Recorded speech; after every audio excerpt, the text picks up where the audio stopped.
د منافقت پټولو هڅې. یو سړی چې کله کور ته ننوت نو ګوري چې ښځې ژړل.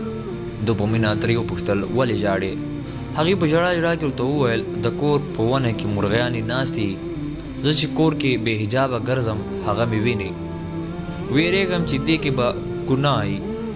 میړه یې زړه کې خوشحالي احساس کړه، هغه یې د سترګو منځ کې ښکل کړه، د هغې افت سپېڅلتیا او پاکي وستایله.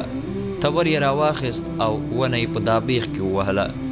څو وخت وروسته له کاره لږ وختي راغی چې کتل یې ښځه یې د خپل عاشق او ملګري په غېږ کې ویده او پرته ده. سړي نور څه ونه کړل، له کوره یې د ضرورت مهم سامان راواخیست او له خپل ښاره وتښتېد.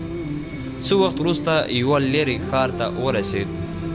هلته یې خلک ولیدل چې د باچا د ماڼۍ خواته رایوځای شوي دي.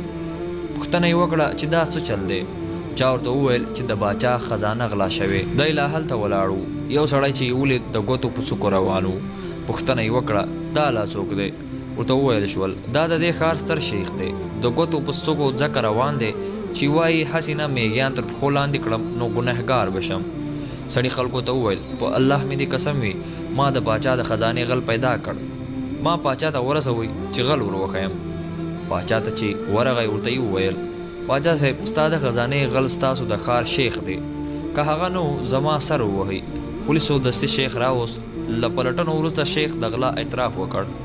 باچا سړي ته وویل څنګه دې شیخ وپېژانه چې هغه غل دی؟